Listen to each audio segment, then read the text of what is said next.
திரு பிரியன்ட், பிரதமருடைய வருகையில் இபிஎஸ் சந்திக்கலை அப்படின்றது ஒருபுறம் அப்படின்னா, அண்ணாமலை மாற்றப்படுகிறாரா இல்லையா அப்படின்றதுலையும் அதுலேயும் முடிவெடுக்கலை அப்படின்றது எப்படி பார்க்கணும்?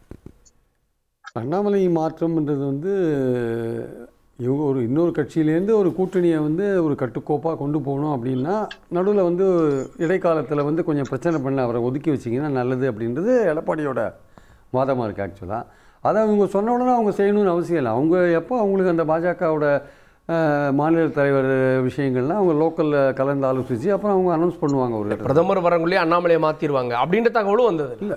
அது பிரதமர் இங்கே இருக்கும்போது அந்த மாதிரி விஷயங்களை பண்ண மாட்டாங்க சார். அது ஒரு முக்கியமான விஐபி இங்கே இருக்கும்போது அதுவும் மாநில தலைவராக இருக்கார். அது வந்து அது ஒரு அரசியல் பண்பாக கூட இருக்காது அது மாதிரி பண்ணினா. அதனால் அவர் இங்கேருந்தெல்லாம் கிளம்பி பேசிட்டு கிளம்பி போன பிறகு அவங்க மாற்றுறதுன்னு ஒரு முடிவில் தீவிரமாக இருந்தாங்கன்னா மாற்றுவாங்க. ஆனால் அவரை மாற்றக்கூடாதுன்றதுக்காக ஒரு பலவிதமான முயற்சிகள் எடுக்கிறார்.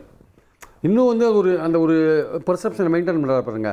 அண்ணாமலை 100% கண்டினியூ பண்ணுவார்னு ஒரு பெர்செப்ஷனை மெயின்டைன் பண்ணுறாரு. அதுக்குன்னு சில அரசியல் விமர்சகர்கள்லாம் வேலை செய்கிறாங்கல்ல. இல்லை, நேற்று அவர் சொல்லிட்டாரு புதிய தலைவருக்கான போட்டியில் நான் இல்லை அப்படின்ட்டு. அவர் அப்படி சொன்னால் கூட அவருக்கு பின்னாடி இருக்கிற அவருக்கு உந்து சக்தியாக இருக்கிற அரசியல் அபிமானிகளாக இருக்கலாம் சார். அவர் சொல்லி அபிமானிகள் என்ன சொல்கிறாங்க, அவர் இன்னும் கண்டினியூ பண்ணுவார். அவர் டெல்லிக்கு போய் ஒரு ப்ரெசன்டேஷன் கொடுத்தார் சார். பவர் பாயிண்ட் கொடுத்தாருன்னே வச்சுக்கோங்களேன். சவுத்தில் என்ன பொசிஷன், நார்த்தில் என்ன பொசிஷன், அது சில பேர் ப்ரிப்பேர் பண்ணி கொண்டு போய் கொடுத்தார்.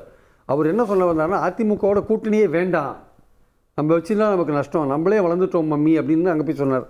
நீங்கள் சொன்னதை கேட்டு தான் பார்லிமெண்ட் எலெக்ஷன் முன்னாடி நாங்கள் கவுந்து போயிட்டோம். அதனால் இந்த வாட்டி நீங்கள் சொல்கிறத நாங்கள் எடுத்துக்கிறது ரெடியாக இல்லை, கொஞ்சம் நீங்கள் சற்றே விலகிரும் பிள்ளாயின்னு அவங்க சொல்லிட்டாங்க. நந்திக்கு எப்படி சொன்னாங்களோ அந்த மாதிரி சற்றே விலகிரும் பிள்ளாயின்னு சொன்ன உடனே இவர் வந்து என்ன தான் ப்ரெசன்டேஷன் கொடுத்தா கூட இவருக்கு அங்கே மேல் எடுத்த அமித்ஷா கிளியராக சொல்லிட்டார், நீ கொஞ்சம் நகர்ந்துருங்க, ஏன்னா எங்களுக்கு வந்து இப்போ இருக்கிற ஆப்பர்ச்சுனிட்டி சார் சொன்ன மாதிரி திமுக ஆட்சியை எப்படியும் ஒழிச்சே கட்டணும், அது பிரிவினைவாதம் பேசுகிற ஒரு ஆட்சியாக இருக்கிறதுனால ஒழிச்சே கட்டணும்னு அமித்ஷா தீர்மானிச்சிட்டார். அதுக்கு ஒரே வழி வந்து அதிமுகவோட சேர்ந்து பண்ணுறது தான் வழி. வேறு அவங்களுக்கு பாஜக கொள்கை எதிரின்னு சொல்லிட்டாங்க. பாஜகவை தாவேக்கு அவங்களோட சேர முடியுமா? சீமானோட வேணால் அவர் சேரலாம், அவர் பெரியார் தீவிரமாக எதிர்க்கிறதுனால அதுக்கான வாய்ப்புகள் வேணா இருக்கலாம். ஆனால் தாவேக்காவோட சேர முடியாது. சீமானோட சேர்ந்து வெற்றி பெற முடியுமானா, சீமானோட பெரிய கட்சி அதிமுக 70% ஓட்டை கையில் வச்சுருக்காங்க. ஸோ நம்ம அதிமுகவோட சேர்ந்தால் தான் இந்த வாட்டி பார்லிமெண்ட் எலெக்ஷனில் அண்ணாமலை பேச்சை கேட்டு தனியாக போயிட்டு ஒன்றும் இல்லாத போயிட்டாங்க.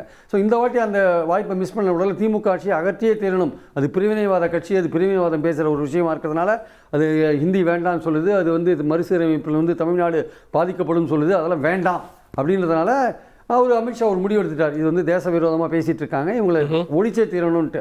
அதனால் என்ன பண்ணுறாங்க, இப்போது அதிமுகவோட சேர்ந்தால் தான் முடியும்னு அங்கே ஒரு கட்டம் எடுத்து அண்ணாமலைக்கு அப்பா கொஞ்சம் நீ நகர்ந்துரு, உன்னோட இருந்தால் வந்து எங்களுக்கு பிரச்சனை வரும்னு சொல்கிறாங்க. இதில் வந்து இவர் இன்னும் ட்ரை பண்ணுறார். Annamalai still try is best. ஏன்னா தமிழ்நாட்டில் வந்து அவர் வந்து பாஜகவை ஏதோ ஒரு பேசு பொருளாக அவர் வச்சுருக்கார் சார். அண்ணாமலையை வந்து நீங்கள் வந்து நான் ஜஸ்ட் லைக் அவரை நான் பார்க்கல, ஏதோ ஒரு விதத்தில் பாஜகவை ஒரு பேசு பொருளாக மாற்றிருக்கார். 11% ஓட்டு வாங்குறேன்னு சொல்கிறார். அதில் கூட சில கேள்விலாம் இருக்குது, நான் அதை கேட்கல. அதனால் பாயிண்ட் என்னென்னா வந்து பாஜகவை பொறுத்தவரை தமிழ்நாடு பாஜகன்னு ஒன்று இருக்குது, அது கொஞ்சம் ஆக்டிவாக இருக்குது அப்படின்னா அண்ணாமலை வந்து ஏதோ பேசிகிட்டு இருக்காரு, தினசரி பேசிகிட்டு இருக்காரு. திமுக அரசு மேலே ஒரு 4 குற்றச்சாட்டை பேசுகிறாரு, பரபரப்பான பல விஷயங்கள் பேசுகிறாரு, அவர் மேலே பல பேர் பல குற்றச்சாட்டுகளை வைக்கிறாங்க. ஏதோ ஒரு விதத்தில் ஒரு பேசு பொருளாக மாறிட்டு இருக்கிறோன்னு நம்ம பார்க்குறோம். ஸோ இந்த மாதிரி சூழலில் அமித்ஷாவுடைய பாயிண்ட் என்னவா இருக்குன்னா, அதிமுகவோட போகிறதுன்றது உறுதியாக இருக்குது. இவங்க அதிமுகவை பொறுத்த மட்டும் என்னென்னா, அண்ணாமலையை வந்து நகர்த்துறதுல அவங்க குறியாக இருக்காங்க. ஸோ இதனால தான் வந்து அதிமுக பேசாத இருக்காங்க. அதில் வந்து கிளியரான சிக்னல் வந்து அதிமுக அண்ணாமலை நகர்த்தினா தான் அதிமுக ஃபர்தராக வாயை திறப்பாங்க. ஆக்சுவலாக அதுவரையும் வாயை திறக்க மாட்டாங்க. கேட்போம், அண்ணாமலை நகர்ந்தால் தான் அதிமுகவுடைய அடுத்த மூவ் இருக்கும் அப்படின்னு பார்ப்போம். அப்போ தான் வாயை திறப்பாங்க, வாயை திறக்க மாட்டாங்க. அதிமுகவோட பிஜேபி போகணுமா வேண்டாமாங்கிறது வந்து 2 கட்சியும் எடுக்க போகிற ஒரு முடிவு. சீட் ஷேரிங்கை வச்சு முடிவு பண்ண போகிறாங்க. எடப்பாடி ஐயா போன வாட்டி 20 கொடுத்தா இந்த வாட்டி 21 வச்சுக்கோங்க, ஏன்னா எங்களுக்கு நிறைய கட்சி இருக்குது, எல்லா கட்சியோடையும் நாங்கள் இது வச்சுக்கணும். மன்சூர் அலிகான் 6 கேட்குறாரு, இவங்க தேமுதிக ஒரு 7 கேட்குது அப்படின்லாம் பேசிக்கிட்டு இருக்க போகிறாரு. கேள்வி அது இல்லை. இப்போ என்னன்னா எங்க கூட்டணிக்கு வந்தார், அவரா வந்துட்டு அவரா போயிட்டாரு. யாரு கூட்டணியிலே இல்லையா சார்? யாருக்கு சார்? யாரு? மன்சூர் அலிகான் இல்லைங்க, அவர் பாவம் நிறைய போன வாட்டி சந்திச்சாரு, சரியா ஒத்து வரல. சீமான் ஐயா இவ்வளோ கேட்பாரு அவ்வளோ கேட்பாருன்னு சொல்லுவார்.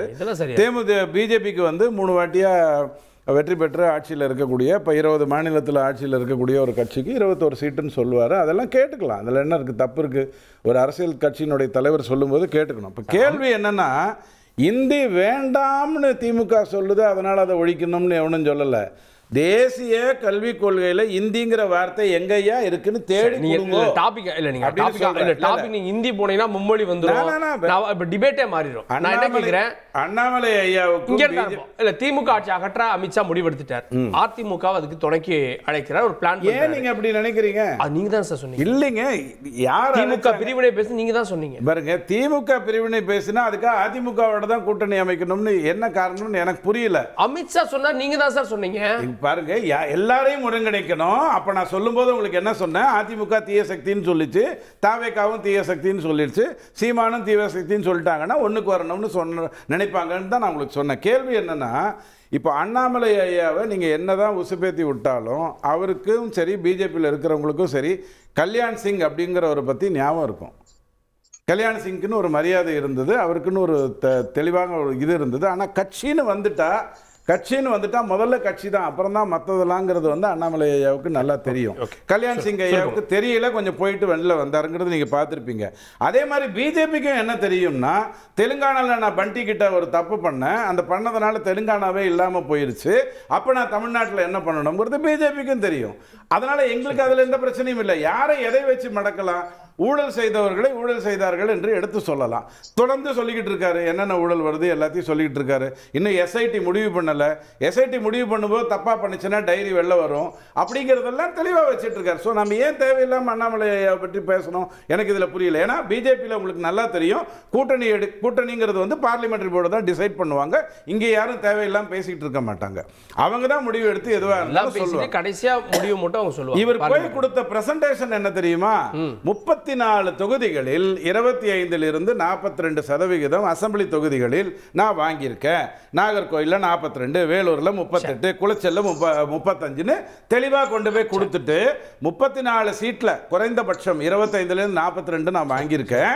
என்ன போய் 20 21 உட்கார சொல்லாதீங்கன்னு ஒரு மாநில கட்சி தலைவர் சொல்லத்தான் செய்வார். சார் கொடுத்ததை வாங்கிட்டு போய் ஏதோ ஒரு வாரமா நில்லுங்க அப்படின்னா நாம் என்ன பெரிய தேசிய கட்சி 20 கோடி வாங்கிட்டு சீட்டு 2 சீட்டை வச்சுக்கிட்டு உட்காந்துருக்கிற கதைக்குள்ளியா இருக்கும்?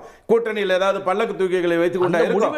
இது வந்து அடிப்படையில் மாநில தலைவரா சொல்றாரு, அந்த முடிவை எடுக்க வேண்டியது அமித்ஷா. அது நானே சொல்லிட்டேனே, பார்லிமெண்ட் போர்டு தான் எடுக்கணும். இவர் ஒன்று சொல்லிட்டு வந்தாரு, சொன்னதே அதுல வேற யாரோ எழுதி கொடுத்ததாமா. எனக்கு தெரிஞ்சு பேப்பரை வச்சுக்கிட்டு அண்ணாமலை படிச்சு நான் பார்த்ததில்ல, முதல்வர் படிச்சு நான் பார்த்திருக்கேன். யாரோ எழுதி கொடுத்தாங்க, யாரோ எழுதி கொடுத்தாருங்கிற வார்த்தையை அவர் பயன்படுத்தினாரு. அது தவறு. அண்ணாமலை ஐயாவுக்கு என்ன பண்ணணும்னு தெரியும். அரசியல் விமர்சனங்கள் சொன்னேன். இல்ல இருக்கட்டும் சார், தப்பு இல்ல. ஒரு ஐபிஎஸ்க்கு எப்படி கார்னர் பண்ணணும், எங்க போகணும், எப்படி லெஃப்ட் எடுக்கணும், ரைட் எடுக்கணும் எல்லாம் நல்லா தெரியும். இப்ப கேள்வி என்னன்னா, நாளைக்கு மோடி ஐயா வராரு, எல்லாரும் சந்திக்க, நாளைக்கு அண்ணாமலை இருப்பாரா? இதே தலைவர் பதவி அவர் தான் அழகா சொல்லிட்டாரு, தமிழ்நாடை விட்டு நான் எங்கேயும் போக மாட்டேன். ஏழ்றைங்கிறது உங்களுக்கு ஒரு மனுஷனுக்கு 3 முறை வரும். உங்களை அனுப்புற வரைக்கும் எனக்கு உங்களுக்கு ஏழ்றை இருக்கும். நான் செருப்பை போட்டுட்டு நடக்க போறேன். ரொம்ப சிம்பிள். ஓகே.